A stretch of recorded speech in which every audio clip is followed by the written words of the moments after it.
8h41 sur Europe 1. Emmanuel Ducrot du journal L'Opinion. Choc dans le monde agricole irlandais. Votre grande passion, le pays envisage de tuer, attendez, 200 000 vaches Ouais. en l'espace de 3 ans.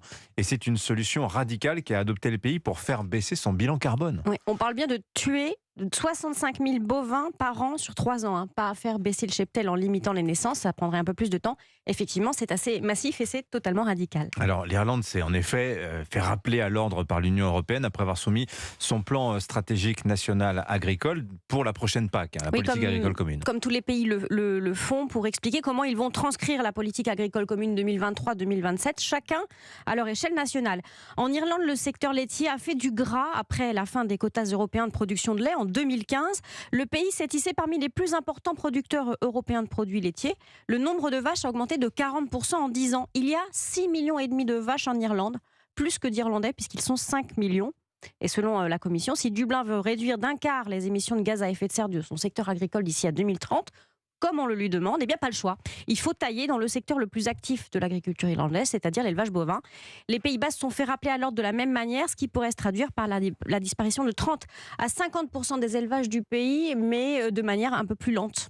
Ouais, c'est moins radical quand même comme coupe pour comparer à ce qui va se passer en Irlande, parce que les vaches, en fait, il faut le rappeler, comme d'ailleurs les moutons, font partie du paysage irlandais, mais ils émettent aussi beaucoup de gaz à effet de serre. Bah oui, c'est le propre des ruminants, ils éructent. Enfin, en gros, ils rotent essentiellement du méthane, dont le pouvoir de réchauffement est bien plus important que le CO2. L'équation est simple, vu de Bruxelles, moins de vaches, moins de méthane, moins de CO2, moins d'émissions. Mais quand même, cette perspective d'un abattage massif, c'est loin de faire l'unanimité, Ah bah j'imagine. oui, elle réussit l'exploit de réunir dans la même colère les éleveurs irlandais, on les comprend, et les opposants à l'élevage tendance animaliste, des militants qui n'aiment pas l'idée de l'élevage pour le lait. Ça revient à faire naître des veaux qu'on sépare de leur mère pour leur prendre leur fameux lait.